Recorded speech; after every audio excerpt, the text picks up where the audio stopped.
Finally ভাঙার কাছাকাছি চলে আসছি। এখন আমি ওখানে একটু রেস্ট দিব। অলরেডি আমি 76 কিলোমিটার চলে আসছি ঢাকা থেকে। ভাঙা আছে আর মাত্র এই 6-7 কিলোমিটারের মতো। চলুন, এখন আমি 80-তে রাইড করতেছি, 80-85। যেহেতু এই রোডটাতে এখন আর পুলিশের অত ঝামেলা নেই, হয়তো বা ভাঙার পরে যে বেশি প্রবলেম হবে। ওইদিকে যেহেতু 2 ওয়ে রোড, তো ওইখানে একটু ঝামেলা হবে। এখানে 1 ওয়ে ছিল, এটাতে আর প্রবলেম নাই। তো চলুন ভাঙার মোড়টাতে একটু দেখায় আপনাদের মোড়টা কতটা অসাধারণ। আসলে এটা উপর থেকে দেখলে সব থেকে বেশি ভালো লাগে। আমি বিভিন্ন ড্রোন ভিডিওতে দেখছি, খুবই অসাধারণ, খুবই অসাধারণ। দেখলে পুরাই মনে হবে যে আপনি বাইরের দেশের কোনো ভিউ দেখতেছেন। তো চলুন, আলটিমেটলি এখান থেকে রোডটা অনেক ভালো, একটা ব্রিজ আছে। মনে হচ্ছে আমি আবার বৃষ্টির সম্মুখীন হইতে পারি। আসলে সামনে কী হবে বলা হচ্ছে না। মাঝখানে একটু দেখলাম যে মোটামুটি বৃষ্টি হবে হবে ভাব, কিন্তু আবার হয় নাই, বেঁচে গেছি। এদিকে আবার এসে দেখতেছি যে হালকা মেঘলা কম আছে। এখন দেখি সামনে কি অবস্থা দাঁড়ায়। পিছে বাস আছে, দেখুন আমার পিছে কিন্তু অনেক দূরে বাস আছে, এখান থেকে দেখা যাচ্ছে। তো ওইটা কিন্তু মনে হচ্ছে অনেক দূরে, বাট উনি অনেক কাছে আছে, কি মানে অনেক দূরে মনে হচ্ছে। বাট আপনি দেখবেন যে মাত্র 10-15 সেকেন্ডের ব্যবধানে আপনার কাছাকাছি চলে আসতেছে। মানে ওদের স্পিডটা এতটাই বেশি থাকে। তো আপনি যদি এটা এরকম বারবার খেয়াল না করেন, তাহলে দেখা যাচ্ছে হুট করে আপনার সামনে চলে আসবে, আপনি আর বুঝতেই পারবেন না। তখন হঠাৎ করে আপনার গা চমকে উঠবে, আর ওই মুহূর্তে আপনি কন্ট্রোল হারানোর ভয় থাকে সব থেকে বেশি। দেখেন আমার কাছাকাছি কিন্তু চলে আসছে। কতক্ষণ লাগছে? 10 থেকে 15 সেকেন্ডও লাগে নাই, 15 মোটামুটি চলে আসছে। তো হাইওয়ে রোডের এইটা খুবই খুবই মানে সেন্সিটিভ জিনিস, যে আপনাকে টুঙ্গিপাড়ার এই যে নতুন বাস, টুঙ্গিপাড়ার এই বাসটা নতুন নামছে, এটা নিয়ে ওরা কিছুদিন আগে খুব মার্কেটিং করছে। তা আমি টুঙ্গিপাড়ার একজন পুরান যাত্রী। আমি অনেক আগে থেকে টুঙ্গিপাড়াতে যাতায়াত করতাম।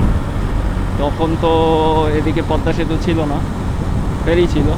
ফেরিতে পার হয়ে আমরা ওই সাইড থেকে আরেকটা টুঙ্গিপাড়াতে উঠতাম। তো যেটা বলতেছিলাম আর কি, যে এটা আসলে মানে আসতে একদমই সময় নেয় না, মানে হুট করে চলে আসে। হ্যাঁ, এই জিনিসটা সব থেকে বেশি খেয়াল রাখতে হয়। এই জন্য আপনি যখনই বাস দেখবেন, আপনি বাসটা না যাওয়া পর্যন্ত অপেক্ষা করবেন। যতক্ষণ পর্যন্ত বাসটা না যাবে ততক্ষণ পর্যন্ত আপনি লুকিং গ্লাসের দিকে খেয়াল রাখবেন, এবং সেই অনুযায়ী আপনি আপনার সেফ জোনে থাকার ট্রাই করবেন। বা আপনি একটু গাড়ির গতিটা কমিয়ে নিলেন। আপনি যদি নতুন রাইডার হয়ে থাকেন, তাইলে একটু গাড়ির গতিটা কমিয়ে নিজের কন্ট্রোলে আনার পরে দেন আপনি ইয়ে করবেন, বাসটাকে রিলিজ করে আসলেন। সো এখানে আমাদের একটা টোল আছে, এটা হচ্ছে হাইওয়ে টোল।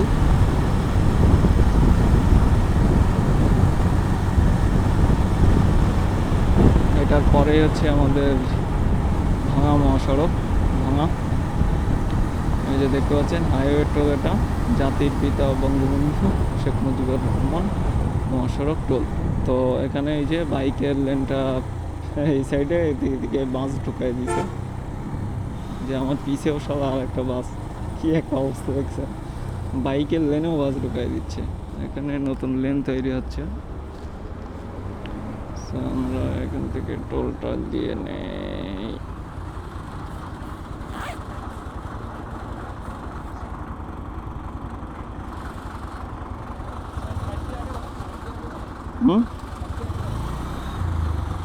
আগে মেরে দিবে নাকি টোলটা? সাইড দিয়ে যাইতে বললো।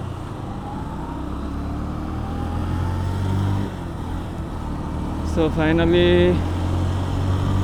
ভাঙার কাছাকাছি। এই যে দেখেন কি অবস্থা, এতে শ্যামলি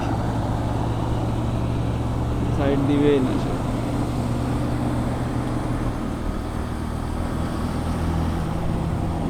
চলুন আস্তে আস্তে যাই।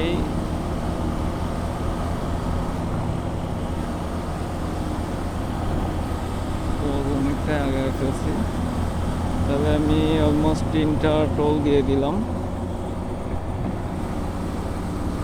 4টা টোল দিয়ে দিছি। আর টোল আমার সামনে নেয়, আর আছে আমার হচ্ছে খুলনাতে রূপসা সেতুতে একটা টোল, মানে টোটাল আপনার 5টা টোল। বাইকে যারা আসবেন তাদেরকে এই 5টা টোল সঙ্গে রাখতে হবে। খুচরা রাখতে পারলে তো খুবই ভালো। প্রথমটা 10, পরের দুইটা 20, প্রথমটা 10, তারপরেরটা 20, এটা 10, দেন খুলনার ওখানে যে আবার 10। পদ্মা সেতুতে 100। তো এটা হচ্ছে ভাঙা মোড়, যে সামনে দেখতে পাচ্ছেন। বাম সাইডে চলে গেছে বরিশাল, সোজা চলে গেছে খুলনা এবং ফরিদপুরের লিঙ্ক আছে, যেটা ঘুরে আবার ফরিদপুরের দিকে যাইতে হয়। ওই দিক থেকেও গেছি অনেকবার, অনেক দিক থেকেই গেছি। বাইক থাকলে আপনার একটা সুবিধা, আপনি যে কোনো দিকে মুভ করতে পারেন। আপনার এই দিকে অসুবিধা হচ্ছে আপনি অন্য রোড দিয়ে যেতে পারবেন। হ্যাঁ, হয়তো বা একটু আপনাকে ঘুরে যাইতে হবে এই আর কি, তারপরেও আপনি যেতে তো পারবেন, বন্ধ না করলে হলো। যেরকম কোভিডের সময় আমি যমুনা সেতু ঘুরেও সাতক্ষীরাতে গেছি।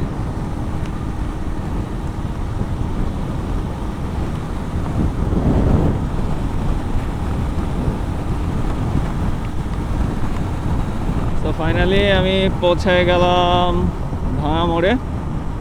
এই যে দেখতে পাচ্ছেন এখানে সুন্দর একটা মসজিদ, খুব বড় মসজিদ। এই মসজিদগুলো সব জায়গাতেই তৈরি করতেছে। তো এখন এখানে কিছু খাবো, একটু ফ্রেশ হব, দেন আবার স্টার্ট করবো জার্নি। সো বাবাই।